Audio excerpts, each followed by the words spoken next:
For this video, I'm going to walk you through how to register as a sole proprietor in the state of Georgia. And if you are not in the state of Georgia, I would still recommend watching this video because it can be really beneficial to you when you're signing up for your sole proprietorship in whatever state you're in.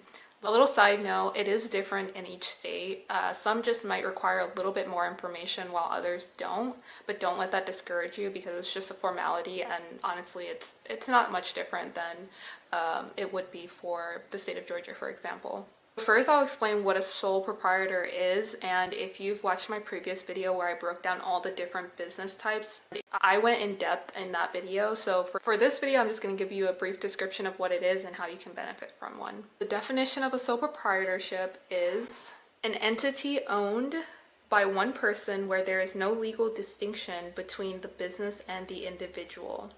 So basically, this means that you can operate as a business, but without the typical protections that you would have while operating an LLC, for example. This is really beneficial for people who are thinking about starting a business and don't necessarily have the means or the desire to go through the whole process of filing an LLC. And I personally started out with the sole proprietorship because I literally had an idea to do a business and I wanted to get started right away without having to wait for all of my LLC documentation to come in.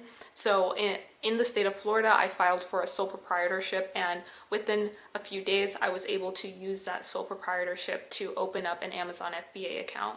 I'd not recommend this if you're trying to start a business that involves dealing with people, for example, or selling products that are consumable, or anything where you're operating large machinery or requires licenses. You can basically know when you are okay with filing a sole proprietorship. So these are for your e-commerce businesses. This is for clothing brands. When you're first getting started, obviously the goal is to go ahead and officially file for an LLC and remove yourself from a lot of the liabilities that you would have if you were just to be a sole proprietor. And again, this sort of entity is also great for people who are not sure what they want to call their business, or they're not sure if they want to be in a business long term. So what you'll get out of filing as a sole proprietor is you'll be able to file for an EIN number and then use that EIN number to open up a bank account using your sole proprietorship. Or when applying to many of the online selling platforms, like I mentioned, I used my sole proprietorship to create an Amazon FBA business. And for Amazon FBA, they do not require that you use a sole proprietorship or an LLC, but it is highly recommended to protect yourself. And so this is why I went ahead and did it. And it worked great for me for the first couple of months until I was finally able to get the funds to then turn my sole proprietorship into an LLC. You want to know more about the difference between a sole proprietorship and an LLC and what the benefits are when it comes to taxes and you having liability as an individual? Check out my video that I created. I'll link it down below. It'll explain all of the differences for you so that you can make the best decision for you and your business. Now, hopefully you have a better understanding of what a sole proprietorship is. And if you're still watching, I'm going to jump into a screen share and show you exactly what the application process looks like for a sole proprietorship in the state of Georgia. It's really simple, and all you'll need is your social security number, your annual gross income. I'm personally not sure why they asked this question because I don't really think it makes a difference how much you make in order to get a sole proprietorship, but they ask for it anyway. Your NAISC code, which basically is the code that describes the type of business that you're operating, and you can basically just kind of scroll through and find whatever makes the most sense for your business. I'll show you exactly how to find this code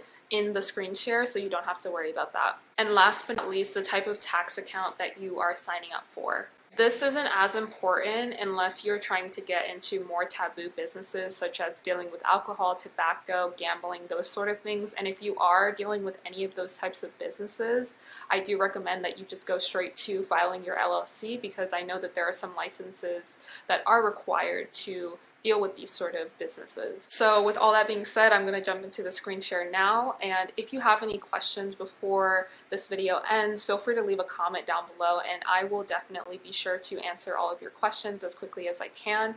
But without further ado, let's get into it.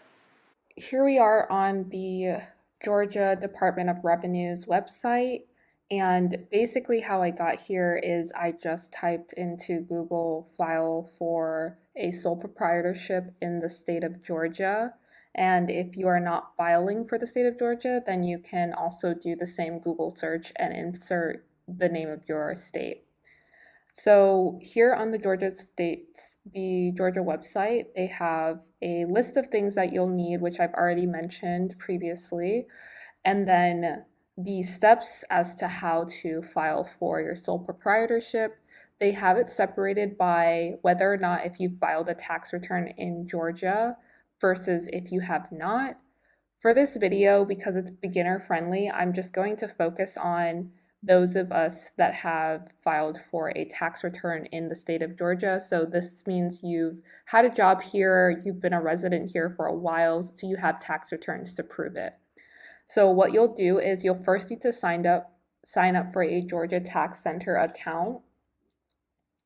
And what this looks like is this page looks like this here, but when you go to sign up, you'll be prompted to have all of this information available, and then you'll just follow the steps. The steps are written out here. Once you are ready to sign up for the account, this is the first step in the process of getting your sole proprietorship.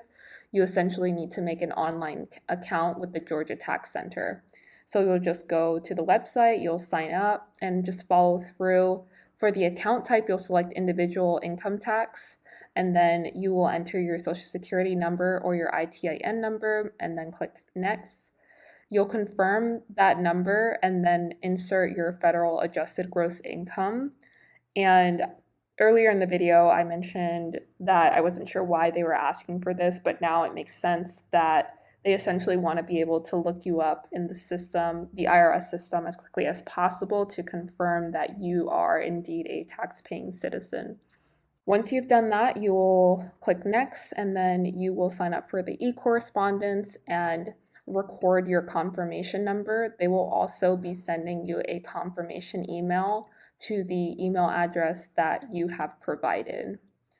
And again, I'm only focusing on filing for an individual because it's a little less complex than if you were to file for it as a business. And I'm just creating this video assuming that you have not created a business in the past and you're looking to get started, and you are debating whether or not you want to file for an LLC just yet. So this is usually the best alternative method for those just getting started. So once you've done that, you'll come back to the Department of Revenue's website and go on to step number 2, which is to log back into your account that you've just created. You will find and select see more links. And then under the I want to section, so this is found under the I want to section, you'll then register as a sole proprietor and then follow the steps to complete that. And again, these are all going to be prompted, and as long as you have all of this information here, you should be able to get through the process pretty quickly. I mentioned the NAICS code and that I would show you how to find that. So I'm going to show you 2 ways that you can find this code and why it is important. The first method that I use always is Google. Google will be your best friend throughout your entire entrepreneurship career or any business venture really. But I Googled NAICS code for clothing store, and this is what it came up with.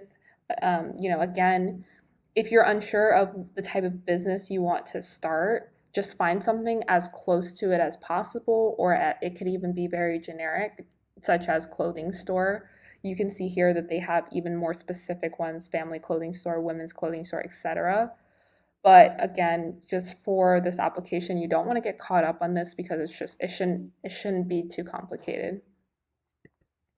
Another method for you to figure out your NAICS code is here on the Georgia Department of Revenue's website. I see this link here, so I'm going to click it, and it's going to bring you to this website here. You can either do the quick search, so again, you can do clothing store, and it will return a few options for you. You can also just click on this link and you'll see all of the other options available to you. So let's find the clothing store again. So I'll go to retail trade, and then you'll just want to keep scrolling until you find something that matches as closely to what you are trying to do as possible. That was how to register a sole proprietorship in the state of Georgia. Other states are very similar to this process. I've filed for a sole proprietorship in the state of Florida, and it was very similar to this.